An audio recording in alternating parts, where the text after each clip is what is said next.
Buenos días. Mi nombre es Juan Nicolás Flecha y el día de hoy les vengo a presentar mi evaluación interna de nivel superior de política global. Y esa presentación analizará desde el desafío político de seguridad, la violación a los mecanismos de protección de derecho a la protesta, discutiendo específicamente el caso de la República de Colombia con las recientes manifestaciones que se han visto en el país. Esto se abordará a través de la teoría del liberalismo y se tendrán en cuenta conceptos de protesta social, violencia y derechos humanos. Bueno, empezando con el tema de la seguridad, se considera un desafío político, puesto que abordándose desde la teoría liberalista y haciendo referencia también a la seguridad humana, se puede definir a la seguridad como un servicio universal, es decir, que abarca a todos los seres humanos por igual, que debe ser brindado por el Estado para garantizar la integridad de todos los ciudadanos y sus bienes, asegurando factores ya sean del tipo económico, sanitarios, entre muchos otros. Eso implica que la ciudadanía debe ser capaz de vivir en armonía con cada ciudadano, respetando los derechos individuales del otro. Y para eso, el Estado es el garante debe ser el garante de la seguridad pública y el responsable a la hora de evitar las alteraciones del orden social. Ya visualizando el desafío en el contexto de la República de Colombia, se tienen dos actores principales dentro del conflicto en cuestión, los cuales serían el Estado y la población generalizada de colombianos. En primer lugar, tenemos el Estado colombiano, como ya dije, y sus respectivas ramificaciones, conformadas por el gobierno del presidente Iván Duque, cuyo gobierno se vería involucrado en una serie de polémicas al tratar de implementar la llamada Ley de Solidaridad Sostenible, siguiendo los lineamientos del Fondo Monetario Internacional, en la cual con esta se buscaba aumentar los impuestos de la clase media, incrementando la canasta familiar con el IVA y también aumentando el valor de productos de primera necesidad, además de servicios básicos como el agua, la electricidad, la telefonía, además de otros servicios como la funeraria que hasta el momento se habían mantenido exentos. Lo que dijo el gobierno básicamente ante esto lo justificó aduciendo que era necesaria para poder mantener la cobertura y garantizar la persistencia del programa de ingreso solidario, como ya mencioné, que es una iniciativa de apoyo económico a los hogares en estado de pobreza, pobreza extrema o vulnerabilidad económica, puesto que la reforma implicaría ganancias netas para el Estado de aproximadamente 23 billones de pesos colombianos.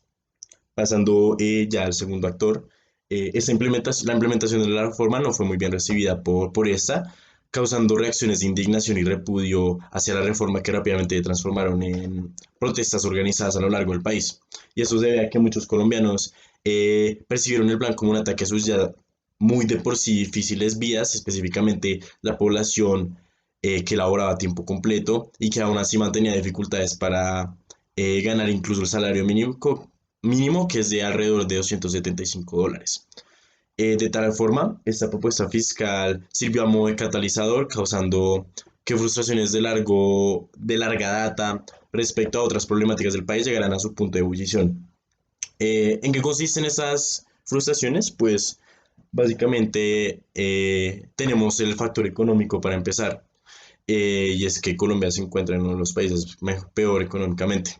Tenemos que un estudio realizado por la BBC en el 2020 estima que Colombia ocupa el cuarto lugar entre los países más desiguales del mundo, con investigaciones que afirman, como se puede ver en la gráfica, que se necesitarían aproximadamente 11 generaciones para que un colombiano pobre se acerque al ingreso medio de su sociedad.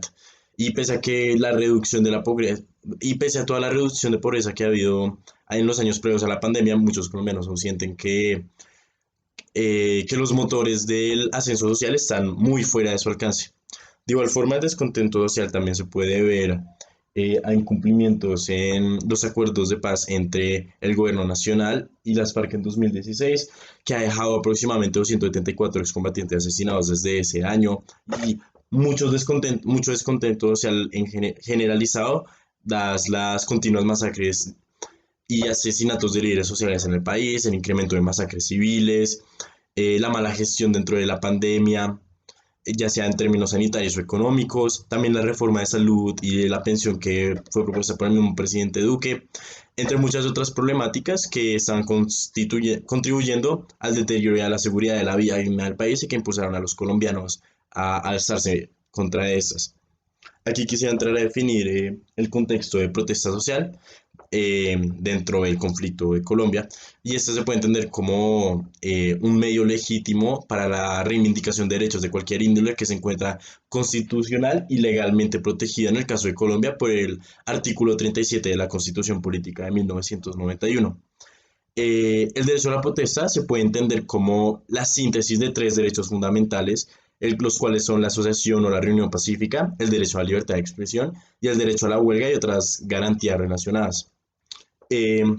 enjuiciándose necesariamente a circunstancias de tiempo, modo y lugar, siendo en el caso de Colombia empleada como la única forma de generar ruido frente al Estado respecto a las problemáticas dentro del país que ya se ha mencionado. ¿Cuál ha sido la situación desde el rechazo a la reforma? Pues tenemos que se han llevado varias movilizaciones desde el 27 de abril, con secuelas en mayo, junio, hasta culminar con las visas el pasado 20 de julio. La magnitud de los disturbios ha causado una respuesta abrupta por parte de entidades de seguridad colombianas como el Escuadrón Móvil Antidisturbios o el SMAT y también la Policía Nacional. Esto ha sido bajo órdenes del presidente Iván Duque y también del ex comandante del ejército, eh, Enrique Sabarieto. La respuesta de las fuerzas públicas ha causado indignación y múltiples reacciones por parte de la prensa y de algunas organizaciones de alto renombre como el Human Rights Watch, que también realizó una investigación dentro del país para detallar la situación dentro de este durante los días de más auge del paro. Tenemos acercándonos un poco a las consecuencias de la problemática, en unas cifras otorgadas por el Observatorio de Conflictividades y Derechos Humanos de Indepaz y Temblores ONG, que es el que están viendo en esta diapositiva. Eh, Esto fue frente a la violencia en el marco del paro nacional en el 2021. Se establece que han habido alrededor de 75 casos de asesinatos en el marco del paro nacional, en los cuales 44 han sido presuntamente por fuerza pública. También tenemos 83 víctimas de violencia ocular, 28 víctimas de violencia sexual, 1.832 detenciones arbitrarias y 1.468 casos de violencia física, lo que nos da un total de 3.486 casos de violación policial. Está claro que con cifras como estas, las alarmas se disparen, puesto que las confrontaciones han resultado en múltiples violaciones de derechos humanos, como pueden ver. Entendiendo estos, de acuerdo a la teoría liberal y de acuerdo a la teoría liberal y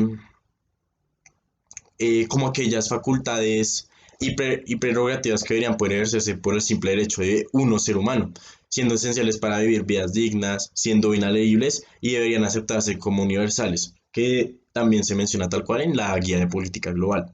En este caso vemos como el abuso de la fuerza pública dentro del paro está vulnerando numerosos derechos que se expresan en la Carta Internacional de Derechos Humanos, como lo son el derecho a la reunión pacífica, el derecho a la integridad personal, el derecho a la libertad, el derecho a la alimentación, derecho a la vida, a las garantías judiciales y el derecho a salud contra los protestantes, ya que han habido casos de desaparición, asesinato, asaltos sexuales y múltiples manifestaciones de abuso del poder, violentando a las poblaciones vulnerables que se han alzado de forma pacífica en el país. Ya visualizando la problemática desde la teoría liberal, resulta inquietante evidentemente la reciente situación en Colombia, puesto que la población se está viendo censurada y limitada de múltiples formas y es incapaces de desarrollar su máximo potencial como una sociedad, dadas las convenciones y el contexto social en el que se encuentra el país. Pues se tienen problemas a niveles económicos, a niveles infraestructurales, grandes casos de corrupción y pues deja a los colombianos con la obligación de tener que recurrir a alternativas como la migración o en el caso de las personas que no cuentan con este tipo de oportunidades para viajar, la protesta en busca de la protección y una vida digna en términos de salud, economía e integridad, por lo que podemos decir que el desafío político de seguridad está en mayor vigencia dentro de este conflicto. Ya dejando esto en claro, podemos abordar problemáticas similares. Eh, en las que el derecho a la protesta se ha visto vulnerado. Uno de estos es el caso de la represión en contra de los manifestantes en Siria en 2011, conflicto en el que las masas salieron a manifestarse en contra del gobierno de Bashar al-Assad, debido a injusticias sociales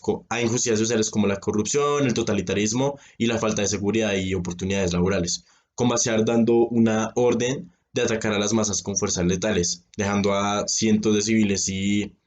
demás participantes de la protesta como víctimas mortales. También tenemos el caso de las protestas en Hong Kong de 2020, en el que un gran número de personas salió a protestar en contra del proceso de extradición en China para los carcelarios, con una fuerte respuesta por parte del gobierno que de igual forma dejó cientos de víctimas en manos de las fuerzas policiales del país. Bueno, pues a manera de conclusión, quisiera aclarar que decía analizar este caso por medio del desafío político de seguridad, dadas las incontables violaciones de derechos humanos que se están presentando dentro de la República de Colombia. Y la particular de este estudio de caso se da en que el Estado, quien debería ser el principal responsable de la seguridad ciudadana y velador del cumplimiento de estos derechos, ha sido el principal victimario en todos los frentes, ya sea factores económicos o casos de violencia. Es importante llegar a una solución rápida, evidentemente, ante esta problemática, puesto que otros sectores del país muy importantes se están viendo afectados, como lo son el transporte de alimentos y demás bienes, también la educación y las tasas de desempleo que están viendo fuertemente afectadas por las manifestaciones. Muchas gracias. Eso sería todo.